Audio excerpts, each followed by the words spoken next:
It is that time, ladies and gentlemen. We are bringing you the Resellers Locker Room Podcast. Coming to you right here on YouTube. My name is Ben, the Rocky Top Picker. And up above, can't see me, sitting in his hot garage, because it's 80 where I'm sitting. Please welcome Chris E.Z. Pickens. What's up, guys? And the big, bald-headed, bearded machine playing with a doll. Please welcome Alex, the Beard King Picker. What's up? What up? Dun, What's up, dun, guys? dun, ba, ba, da, ba. Can't see me. What's going on, guys? How you guys doing? Good.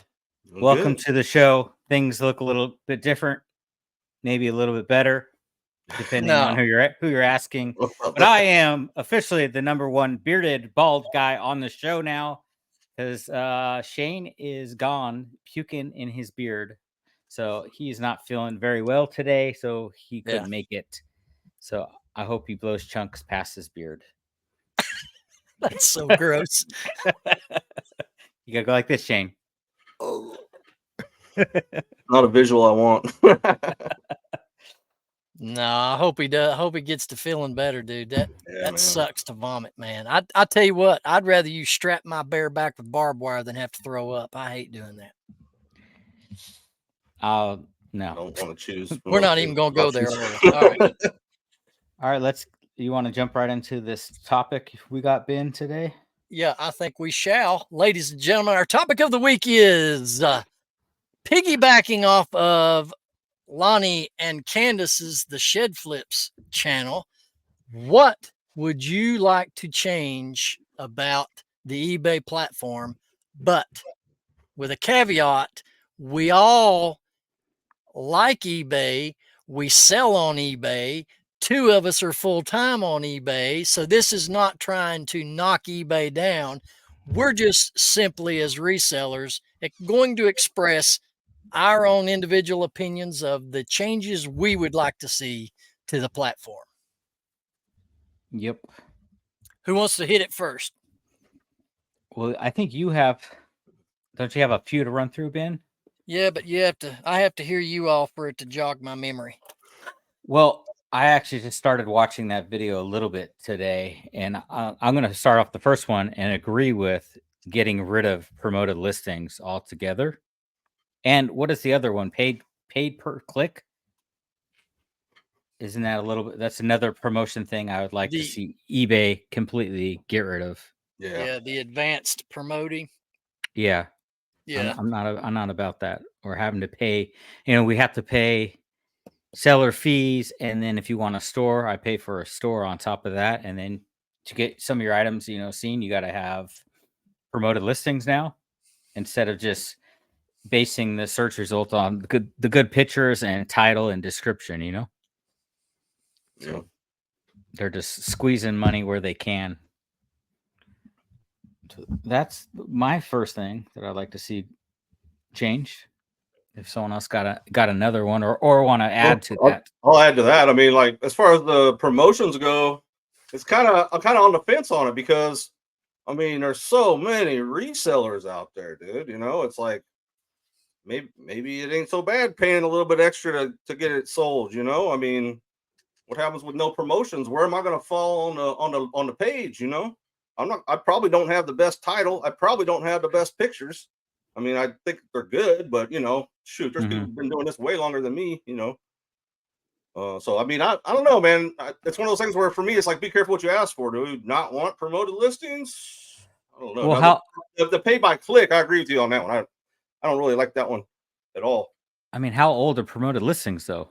We've been selling on, at least I have, and I know Ben has been selling on eBay probably longer before promoted listings, were even a thing. And do we really notice that much of a difference?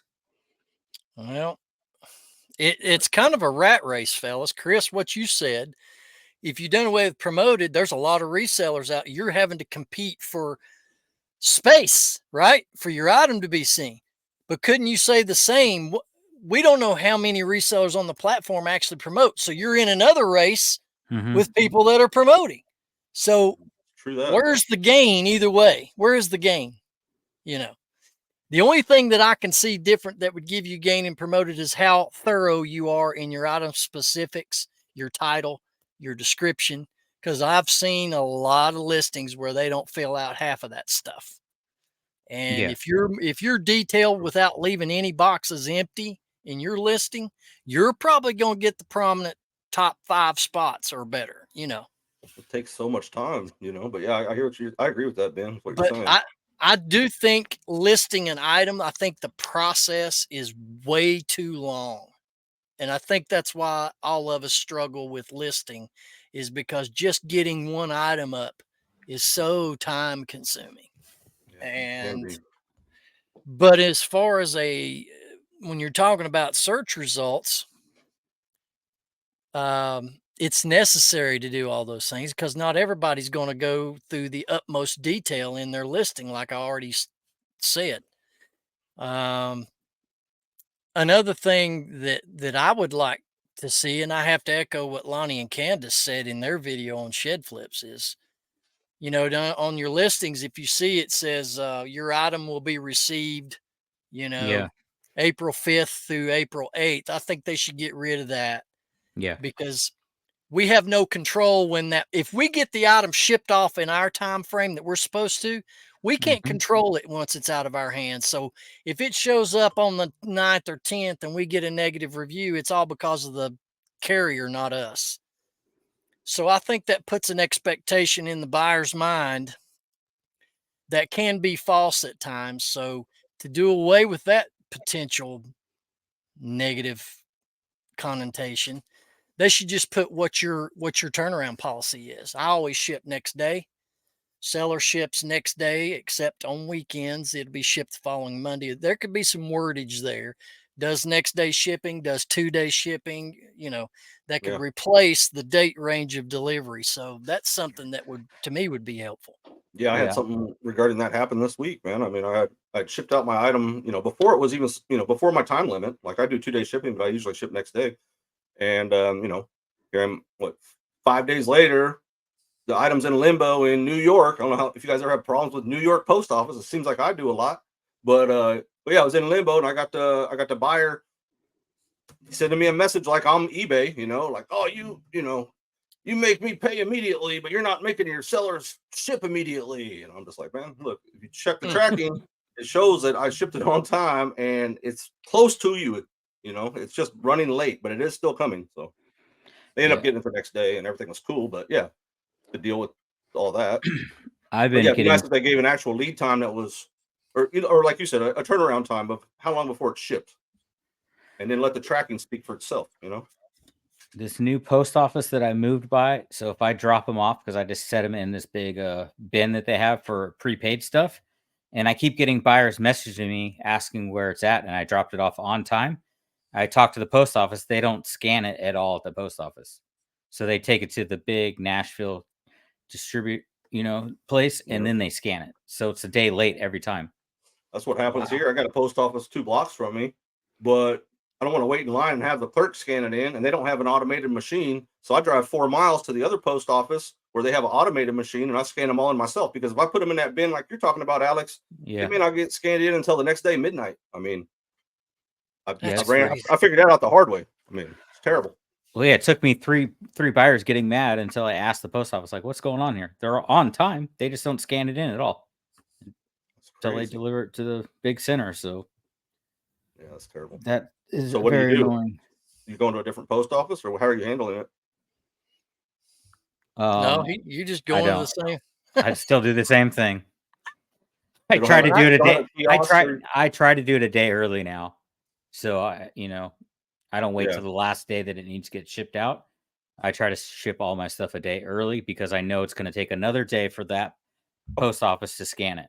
About have you tried pickup from your mail carrier? No. You would have to like set it outside, and then I wouldn't trust that it would still be sitting outside by the time they came. You know?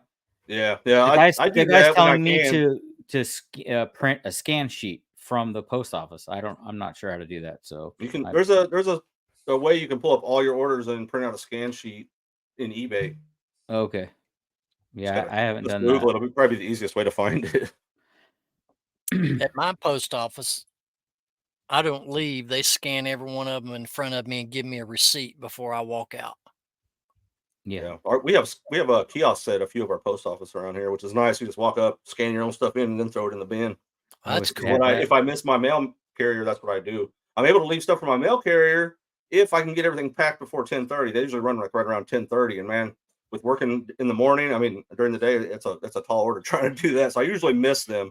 But I do have it set up where I've got like a block wall separating the street from my yard. So I have a table behind the block wall, so the mail carrier comes up and grabs them. But I don't always get. So you have your own. At your post office, there's a kiosk you can walk and scan in your own packages. That's right. There's 3 of them at the one I go to. Man, we need that in mind because some days I'm standing in this big long line with all these old ladies waiting in line to buy a roll of stamps. Man, yeah. Yesterday, I'll bet you there was. This is a busy post office that I go to that has the 3 kiosks. But I'll bet you there was at least 60 people in line, dude. I mean, you're talking about a minimum hour wait. 60 people with 1 worker. That's how it usually is. Well, yeah. I think there was 3, but yeah, they moved like 1. It's like that. What is that scene at the DMV where it's all the sloths working? It's like a Pixar film or something. Oh, how many resellers on eBay, guys, do you think have an actual store subscription? Do you think that number's pretty high, or do you think a lot of them are just doing a free account? It's a good question. I have no idea. I think if anybody that does any kind of quantity is going to have a store. You know, anybody that's doing this like weekly, like even if they post like weekly, bi-daily, whatever, I'll bet they have a store. There's probably more free accounts than there are stores, I would think. Yeah. Because there's sort of like one-off, they're going to sell a thing here and there, just as like a little side thing. Why don't eBay come up with a structure that if you have a store subscription, that's a great idea. Your items get promoted. Yeah, automatically. The freebie accounts do not. They have to pay. They have to pay. Yeah, I like that idea. That's a good idea. Yeah. I like it too. Let's call eBay. Let's pitch that one. Yep, we're going to pitch it. And here it comes. Strike. Not happening. The change I'd like to see, because I've been affected by it, is, when you list something that's on the Vero list or whatever, man, I wish that there was a way for them to stop you from listing it. Before you hit the list button. Yeah, before you hit the list button, instead of 2 days later, and then you get a strike on your account. I mean, I know there's a list you can go look at, but shoot, man, have you seen that list? I would say that it's not consistent because I just got hit with a restricted product on Amazon, but most of the time on Amazon, when you list something, it'll say from the get-go that you're restricted in the item. So yeah, I really wish eBay could be more like Amazon, but Amazon be more like eBay. So if we can combine both together, I want the eBay fees, not the Amazon fees. If the Amazon platform has that capability of giving you that restriction warning, eBay should be able to do the same. Yeah. For sure. Well, when you list on Amazon, you don't have to fill out anything. So all the item details they're already there. Even if you had to wait an extra, 10 minutes for it to go through a check or something, I mean, I wish they had that in place. Because I've been suspended. I got suspended for 3 days last year, man, and it was because of my own ignorance. But there's something in place. It wasn't funny. I wasn't laughing about it either, Ben. Sorry. Have you ever been suspended on eBay? I'm going to jinx you right now. No, it reminded me of somebody, Chris, not you. Oh. That's funny. But anyway, I mean, simplify the listing process. They're all the time adding to it, making it longer. It could be simplified. I think so. If Amazon can run their massive platform without having to enter in all that detail, I think eBay could adopt the same. But we don't want that part though, where we just have stock photo. I mean, still want to make a listing of my item though, right? uploading photos is not a big deal. It's just sitting there filling out all the item specific fields and Well, do you Yeah. That's the top of my list, though. Things I wish eBay would change was listing. Can we not list? yeah. I just want to get rid of listing. Now That's- they I don't did wanna add the have to do that. convenience. They added the convenience of AI writing your description, but for those of Right. you that use AI to get your descriptions, if you do not thoroughly read them, I highly suggest that you read through them before you post your items, because sometimes there's stuff in there that will not apply that you need to take out. do you ever undo it and then redo it to get a different reading? Have you tried that? I've done that quite a few. So I'm guilty of not reading them, and I said I've never had a problem, but I finally had a buyer want to return a book because my listing said it had this amount of pages, but there was only really, a certain amount of pages. I'm like, really? Dang. That was one of the reasons for it. So what? Somewhere in the specifics it had the wrong page number Yeah, in there. the wrong page numbers in Item the not as description. described. Yep, that's what That they hit. sucks, man. I don't think I ever received it back though. I've been getting a lot of people fishing for like discounts and stuff lately, and then I usually just send it back, and then I never even get them back. So Yep. I've gotten one return ever that actually went through with it. Only one? Yep. That's amazing. I'll tell you another thing. I'd like they should come up with an easier procedure to combine shipping. Yeah, that is a little bit confusing. Why? I never really had a problem with it. What's hard about it? Sometimes they'll automatically do it, but then sometimes you have to manually do it. I seem not to be able to do it when I have to go to bulk listings, and it has to be like the last item that I ship for some reason for me to combine those two. If I have two items that sold to the same person and they're not related items, right? Then on my my ship out page, check off the two boxes that you want to combine. You hit the drop down, print shipping label, and it takes both of those to one spot and you combine them there. That's how I do it. Maybe I'm just retarded. The more What's you that? know. We care. Okay. All right. What else? I gotta complain. When you move, it does not change your address automatically. So even though I moved and I changed my address in my seller account, when I go to end and sell similar, it still has the Antioch address on it. So all my address, I have to manually change every listing to the correct address. What? No. What? Yes, I move like every year. So yes, it does it every time on my account. It doesn't change the address. You need to contact eBay through the chat and let them go in there and fix that where you don't. Yeah, because I changed. Look, I changed just recently. I started renting a PO box, and I changed all my return addresses, and every label I print comes up with PO box. So I'm just noticing it when I end and sell similar. It has my old address on it. I haven't paid it. I haven't got my old address like printing a label. So I don't know if it's just happens when I do that. Oh, I see. Because It still makes the items that you're ending and selling similar, you were still living at that address. Yeah. It didn't automatically. It still should update it. I know, but apparently it didn't. I would let eBay know. You can go. I'd send a chat message and talk to them and let them go in and look at it. How many items you got in your store? You got a crap load? He's got 7,246. Yeah. Pretty close. No, I have 790 something right now. Oh, okay. Still. All right. You want me to burn through my list here real quick, Ben, or you guys want to go back and forth here? Because I got a whole bunch of them. Well, I'm kind of stuck on this address problem you're having here. Seriously, you should reach out to eBay through chat.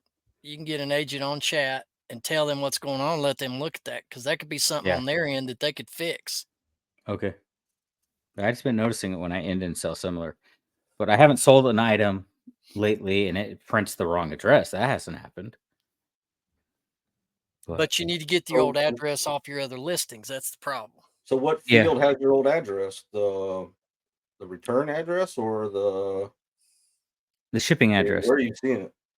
So when I end and sell similar, it says Antioch. So I got to go change the zip code to Nashville zip code before I re-list the item. So all my old items, yeah, it didn't automatically change over. And it's been a couple months already, so. Yeah, that sucks. All right.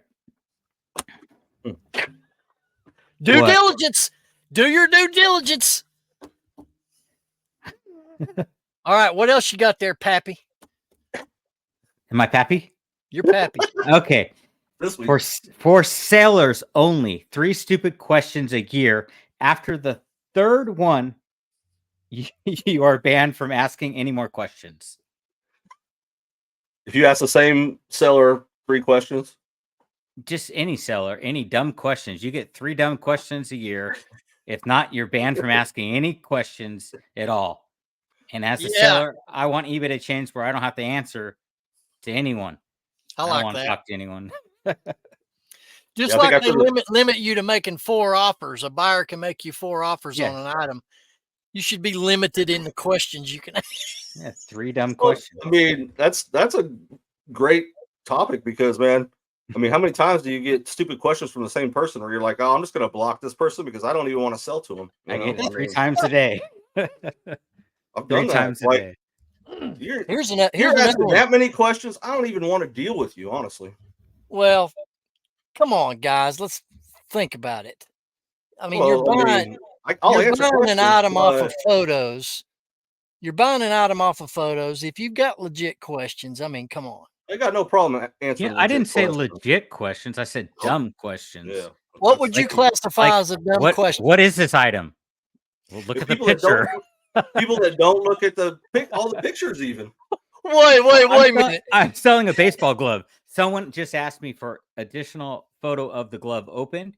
If you look through all my photos, there's multiple pictures of the glove open. So you didn't even take the time to look at all the pictures. So it's just a dumb question. I'm like, go look at the photos. That's my answer. So that's one strike for that guy. You got 2 more. He's banned from asking any more questions.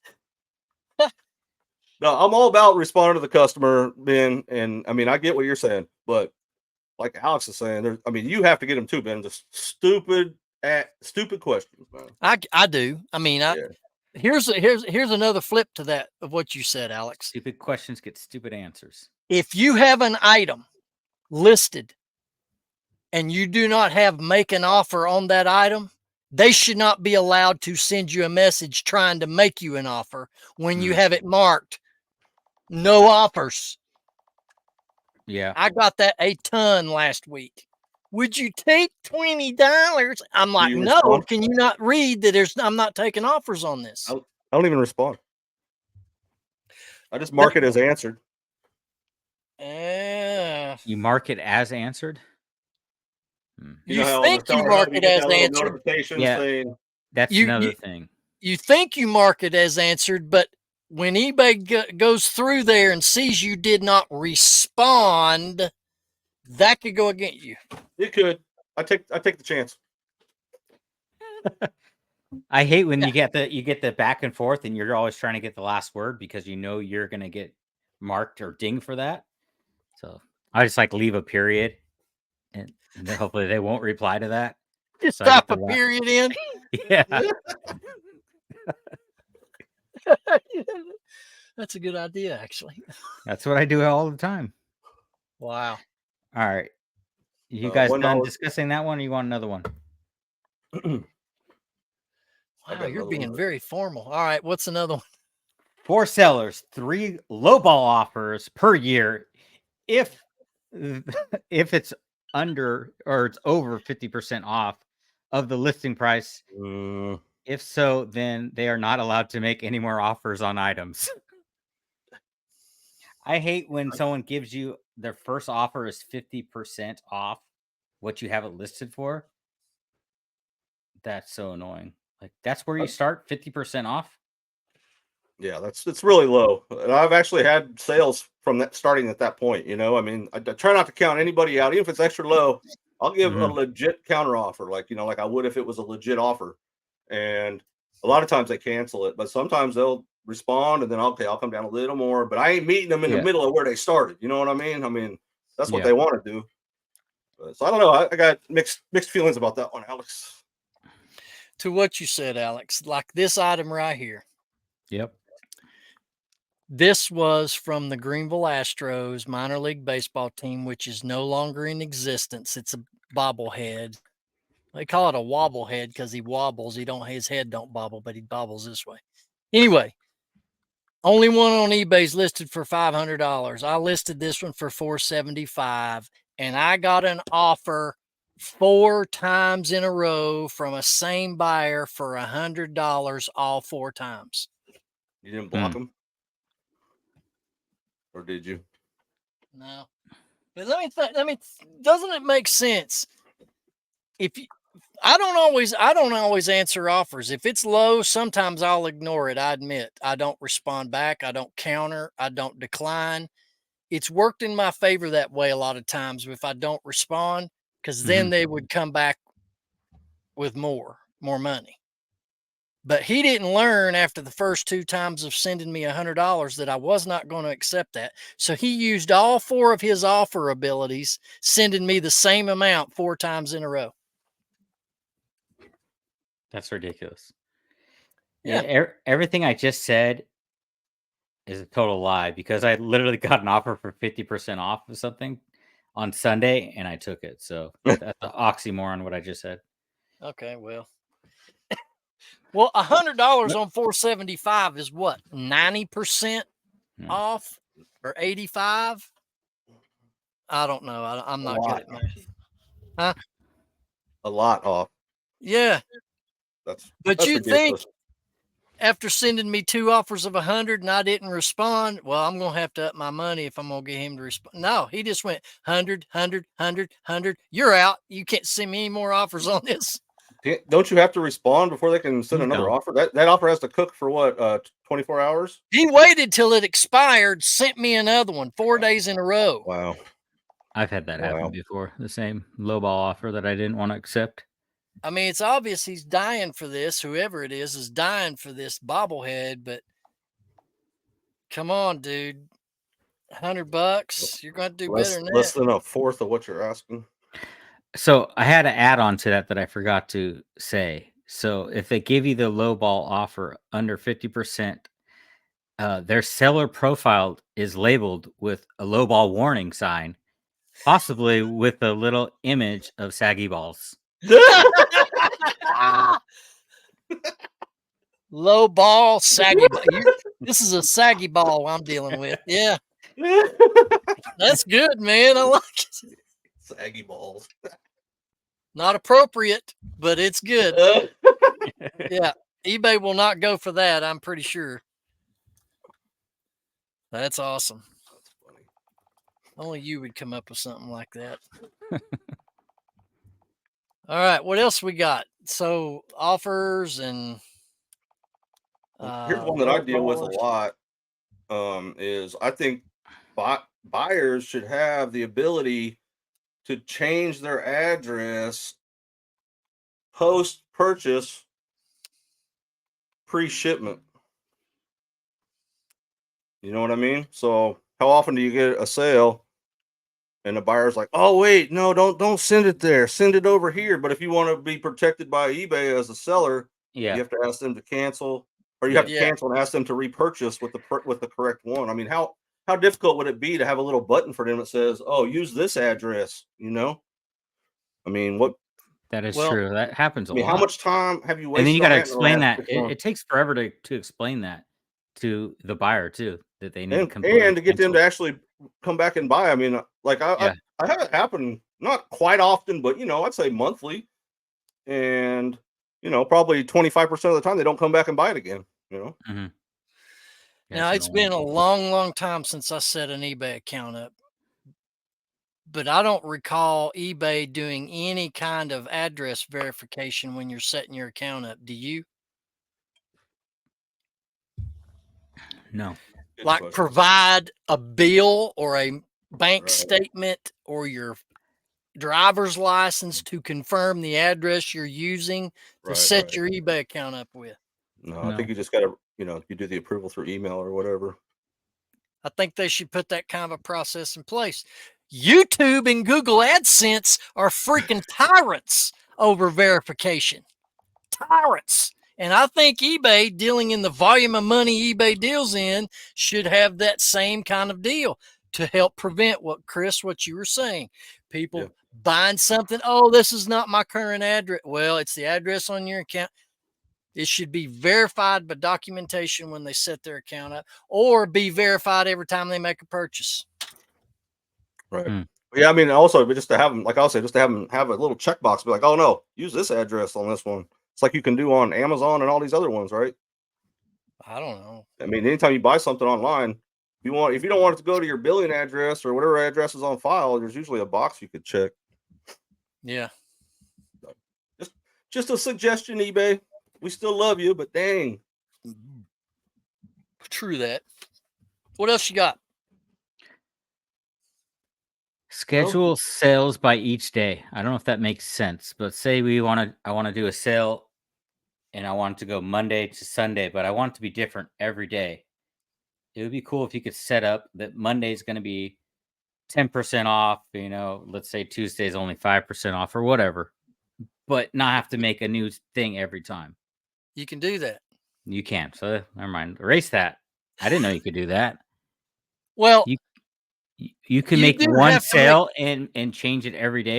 You're only doing it one time. Like setting up a week. That's what I mean. Like I want to sit in front of the computer 1 week and say it's going to fluctuate through the week, different sales. Okay. Yeah, I agree with what you just said. What I have to do and what you sellers have to do, if you're not aware, if you're watching this, if you do the little habit of end and sell similar, like most of us do, understand that if you have them on a markdown sale and you end and sell similar, that sale price is taking off and you're going back to your original asking. That's when my sale ends, when I do that. So what I do is when I end and sell similar, those items that come off of the sale because I've ended and sold similar, I'll go back in and start a new campaign just on that number of items that I ended and sold similar on and put them back on sale. So I have overlapping sales going all the time. Yeah, I want to create one sale that fluctuates, even different prices every day, different promotions every day, and only set it up once that goes weekly. Yeah, that'd be a good thing. Yeah, the only way to accomplish that right now would be just to because like during the week it's a little bit slower. So I'd be like to maybe promote at 10%, say during the week, and then drop it down to 5%. My promoted listings down to 5% during the weekends, and and then maybe have it go 10% on sale or something. But I only want to sit and schedule it one time and leave it. Just do an individual sale for each day, Alex. That's too much work. I want to. I mean, you're still telling each thing what to do. So eBay was not built. eBay was not built in any facet or form to set it and forget it. You've always got to tweak that thing. It's true. Always. Well, you don't. You could just throw 100 items in there and not go back to them in 60 days and not do a daggone thing, but you're going to tank. For those of you watching that set your stores up and don't do any changes and goes for a long period of time, if business is down, that might be why. Next. I ran out of things. That's all I got. I think they need to make it. They need to make it easier to remove undeserved negative feedback. Yeah, I think they shouldn't be allowed to leave feedback unless it's positive. If they ask 3 dumb questions, you're not allowed to leave any feedback because you're dumb. Well, no, I mean, an example is if you get a late, a negative feedback because your item arrived late, but you shipped it on time, then how is that a relative negative feedback? Yep. Or if your item gets squished and it's not your fault because you packed it in a box and it wasn't squished. You threw that glass bottle in the poly bag and it was perfectly fine. I don't know why it broke. Not my fault. Blame it on the post office. I even put a fragile freaking sticker on the bag. I did everything in my power to make sure to get there. Perfectly fine.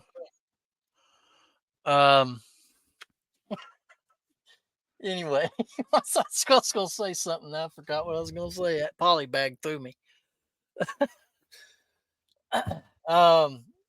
Yeah. So anyway, in the comments down below, ladies and gentlemen, if you have some of your thoughts or ideas of you would like to see changed about eBay, this is just a general conversation. We know none of this is actually going to be developed. Who knows? If we are, we should get credit for it. Thank you very much. But if it doesn't happen, we want to know what you would like to see changed with the eBay platform. So leave your comments down below. I'm in the process of working out a deal right now with eBay with my lowball offer. So anytime a profile gets the saggy ball logo on it, I get $1. I ain't touching that. Find of the week. Find of the week. You ain't gonna touch that? Nope. Leave it alone. Walk away. What's the find of the week, boys? I gotta go get mine. Oh. I can go first. Yeah, you could start. So he's not prepared as always. It was raining. It was raining this weekend again. But I did manage to make it to an estate sale, and I found this clock. I was wanting Ben to see it. I found this chicken clock. Oh, I saw that the post. Yeah, those are cool. And I paid $15 for it. It's vintage. It comps out at like right around $100, like 60 to 120. So this one's listed for $99.99. But when I put batteries in it, man, it's the goofiest thing you ever heard. This is the alarm. Hey, baby, wake up. Come again for me. Wow. All right, you get the idea. We might get a copyright strike for that song. I would take that in the backyard and shoot it. It's worth $100, man. Send it to Chad. He can shoot it. Or he might miss it. I don't know. He might need a couple shotguns. Oh, man. Did I post $100? Why is that worth $100? It's vintage. Find one.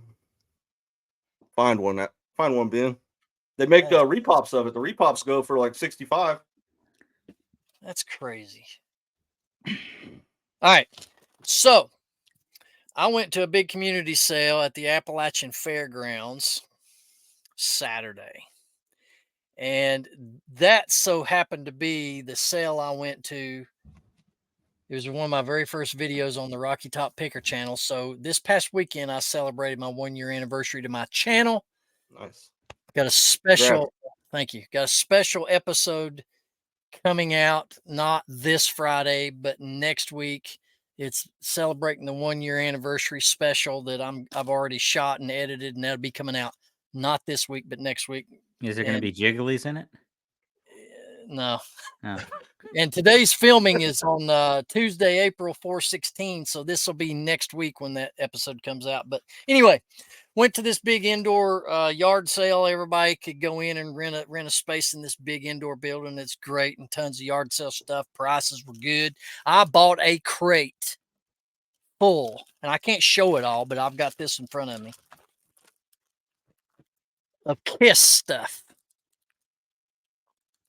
I mean, these are comics programs. Okay. Yeah, those concert programs or comics? Because the Kiss years, and this documentates, segments of decades of Kiss, and this is a special photo book that come with a full CD compilation. Anyway, the guy said $75 for the whole crate. I mean, there's Kiss makeup kits that you can put on you, all kinds of stuff in that crate. Die-cast Kiss cars, VHS concerts of Kiss. Anyway, this, when it sells, will pay for the whole crate. Wow. And I don't know what that one is yet. I haven't. What does that item sell for?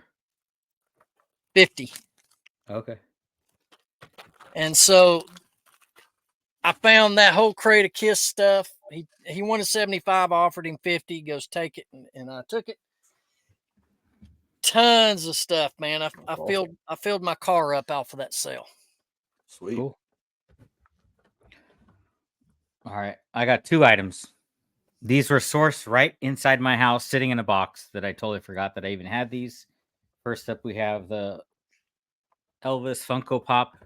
Nice. This one last sold on eBay for $260. Holy crap. Oh, I got these at, I believe, a yard sale or estate sale. I mean, a couple bucks wrapped up in these. And here is number 2 Chase Edition. Last sold comp on eBay is for $2,000. holy schmolies. So I just ordered some cases for these. I gotta case them up and get these. My listed. question is, Yeah. why have you been sitting on those all this time? Because it's only 2,000. You know, it's like, is it really worth my time? Funkos are dead though. No, just kidding. Funkos are dead. All right. So yeah, but it hasn't sold for. It's gonna be like. So I don't know if you guys remember when I sold the Jason. I had the Jason listed for a couple of years before it sold. So the last time this sold for 2,000 was 3 years ago. So I got time. Get it listed. Maybe somebody with some tax money wants it. Yeah. Yep. I was just doing a little bit more research on them before I'm listing. You could list that one Funko and you're done listing for the week for your dollars. Yeah, that's true. That's I don't another know. thing. I'll get around to it. That's another thing, Chris. I want to ask you this: do you have listing goals? Yeah. Yeah. Do you have an item number goal, or do you have a dollar amount you want to list goal? Both. Both. I do. I try to do minimum 5. This year I've been trying to do more than that, but my goal is 5 minimum, and then at least 350. Oh, okay, a day. $350 a day in value listed. That's what I try to strive for. It doesn't always happen, right? But that's my minimum. So, like, I mean, because a lot of times I have to have the item and the dollar goal, because I really believe that the item number and the categories being listed in matter. I'm not just going to list if my goal is to list 350. I'm not just going to list 2 items that equal $350. You know, I mean, I do list quite a few items that are higher dollar, so I have to set both standards for myself. Because if I just list one or 2 items a day that match the number goal, it doesn't have the same effect as, you know. Well, I was going to list that one Funko Pop and then take a vacation. So I'll hit my numbers. But you, Ben, I know I've asked you that before. You said you do dollar amounts. I do dollar goals, $250 to $350 a day.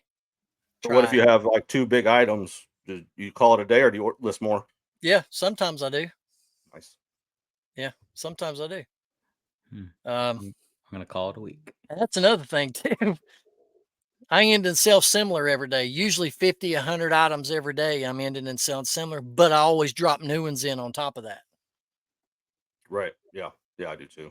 Yeah. I nuked my store 2 weekends ago because I was changing my promoted listings. I had been promoting a bunch of stuff at 10%. Everything under $100 was at 10%, and I wanted to change it all up. So whenever I do that, I just nuke the whole store, because if you just go in and change the promotion value, say from 10% to 5%, then anybody that clicked on it in the last 30 days, when it was at 10%, you'll still get charged at 10%, is the way that I see it. So I nuked the store, which basically means in all my items, sell similar every item, and then that refreshes it, right? That makes it so that none of the old promotions are going to come back to bite me. Yeah.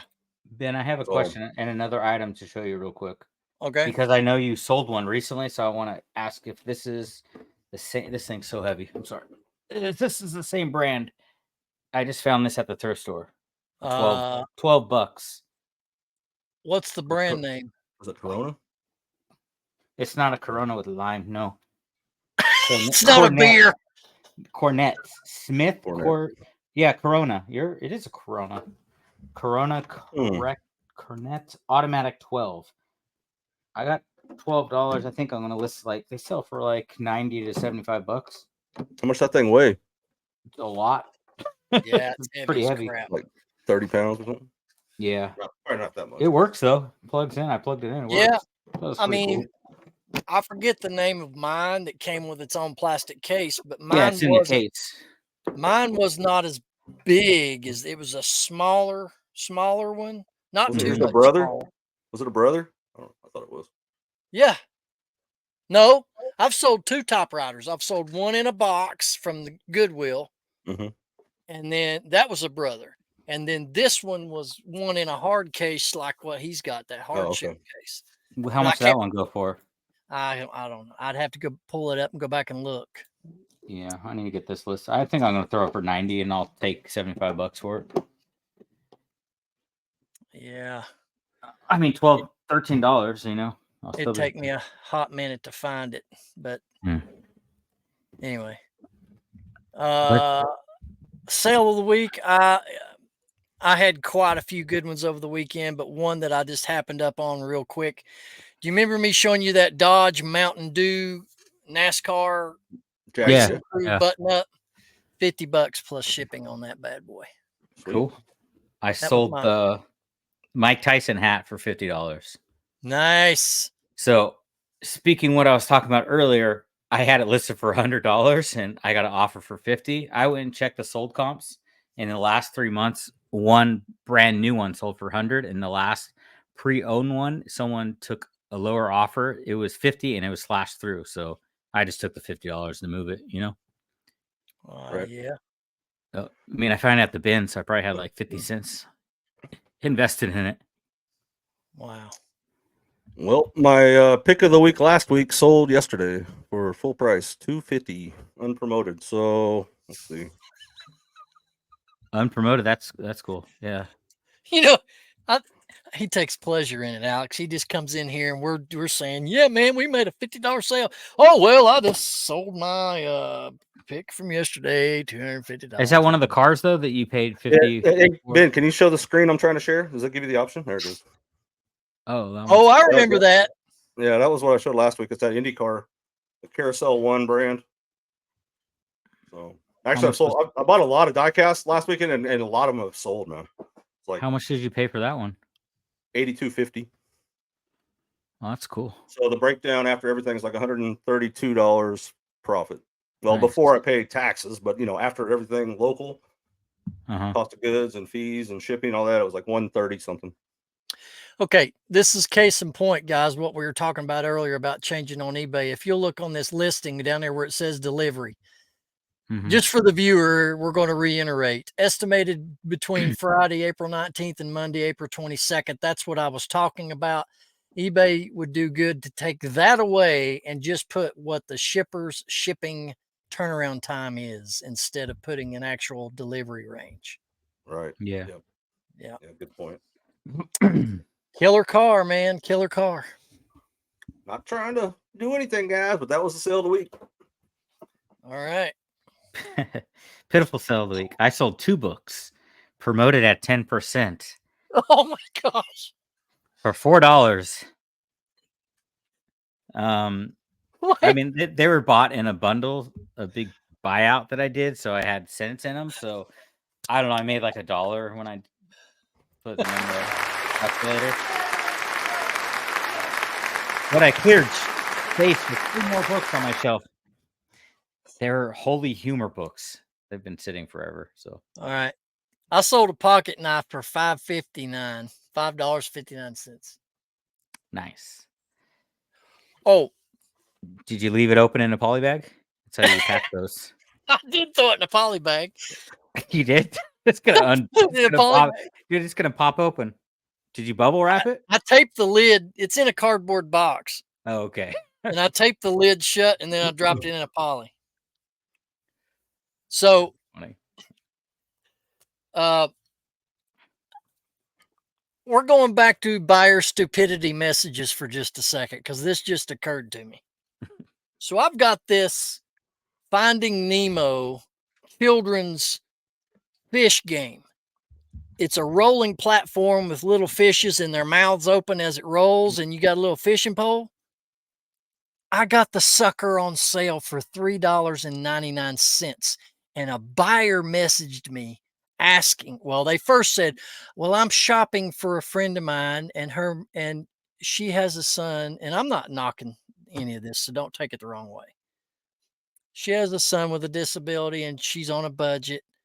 Is there any way you can do better on the price? And I probably came back like a smart aleck, but sometimes these messages just rub you the wrong way.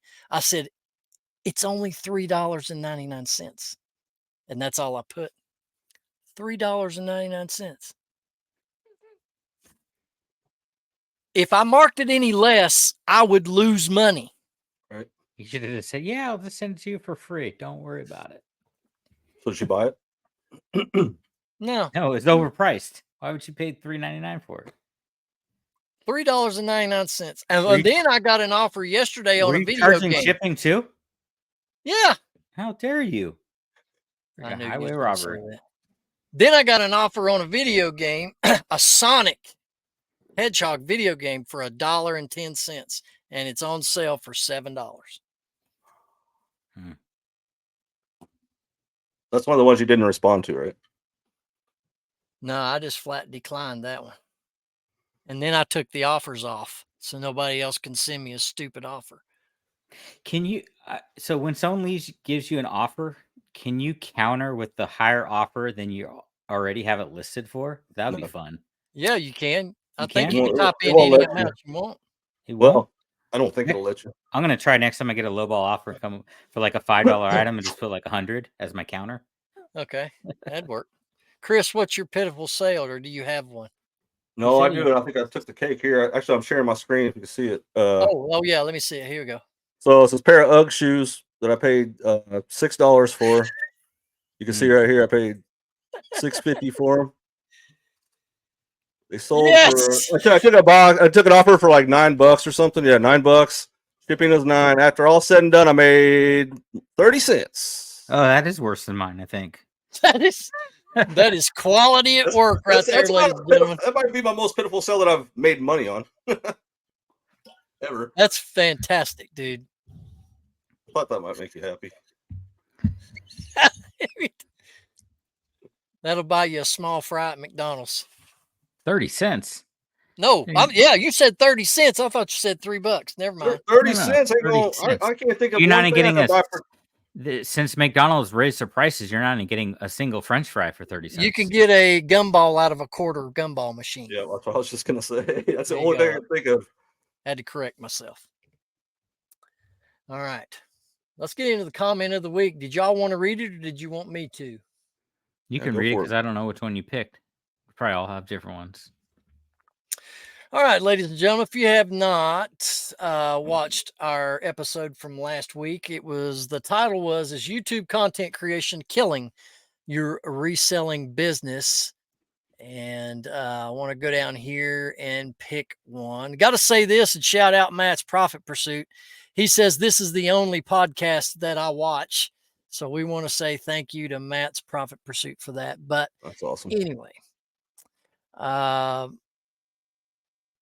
we do want to read a very long one. This is Mac from Trailer Trash Flips channel here on YouTube. If you're not subscribed, go check him out.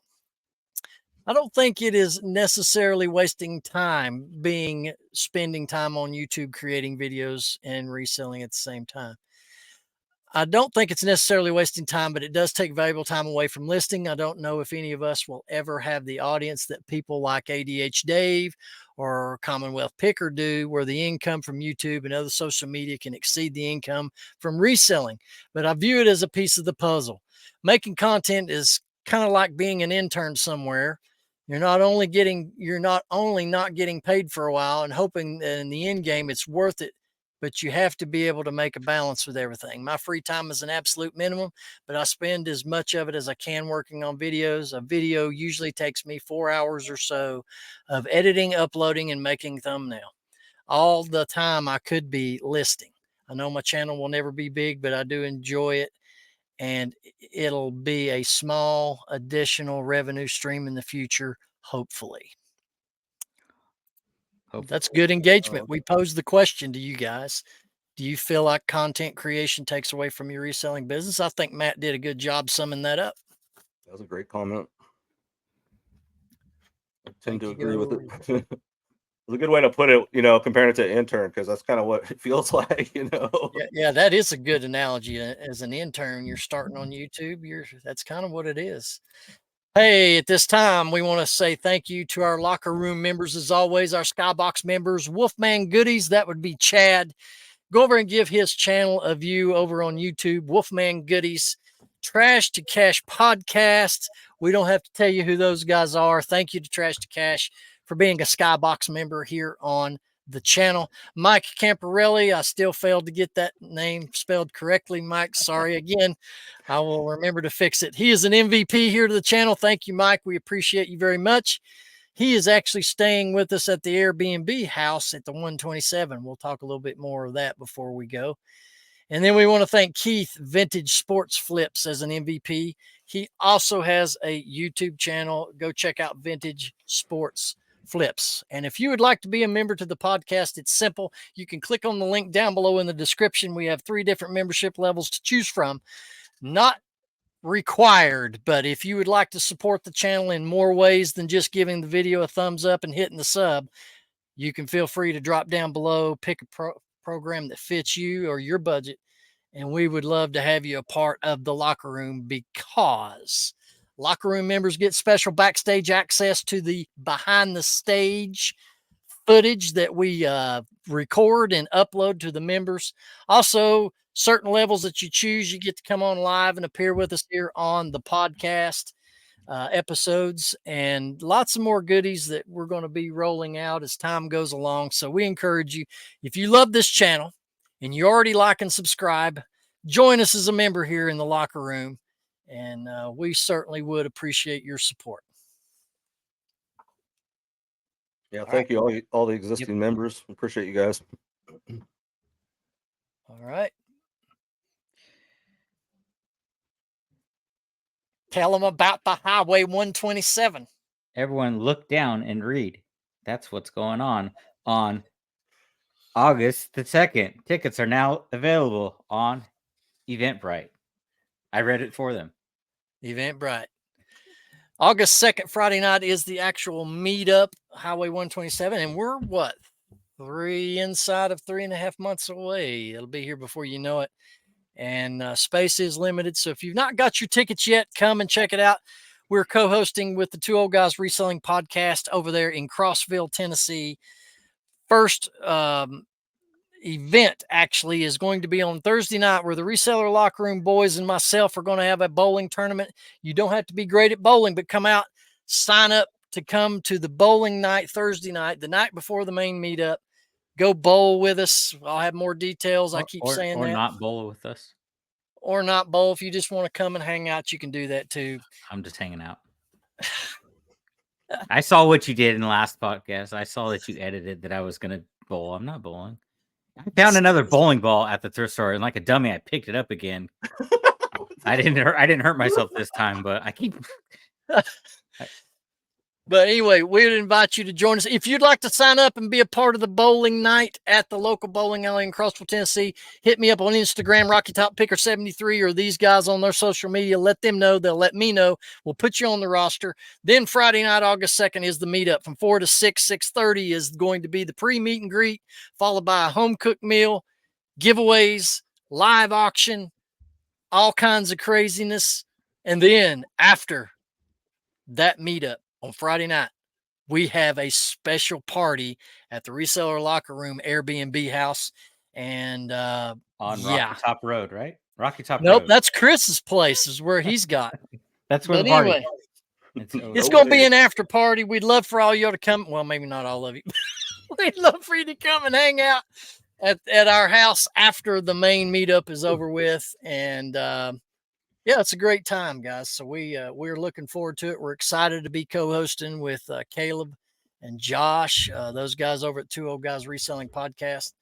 And it's going to be a great time. It'll be here before you know it. Bring lots of money. Bring lots of ways to haul a bunch of stuff home, because there's plenty to choose from. If you go away from this event with nothing, it's your own fault, because there's more there than you could even imagine. That's so going to there be you neat. go. I'm bringing my smart car. That should be good. Yeah. I thought you were. Don't worry, I have a smart trailer that matches the car.